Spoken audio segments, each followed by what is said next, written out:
গাইবান্ধা জেলা শহরের প্রাণকেন্দ্রে অবস্থিত স্টেডিয়ামটি আজ পরিণত হয়েছে অবহেলা ও অপরাধের আখড়ায়।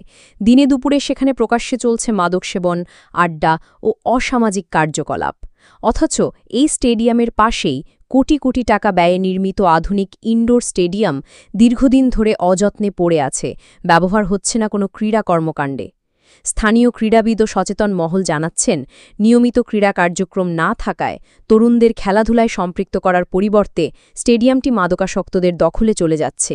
এতে একদিকে যেমন ক্রীড়া অঙ্গন ক্ষতিগ্রস্ত হচ্ছে, অন্যদিকে তরুণ প্রজন্ম নষ্ট হয়ে যাচ্ছে মাদকের কবলে।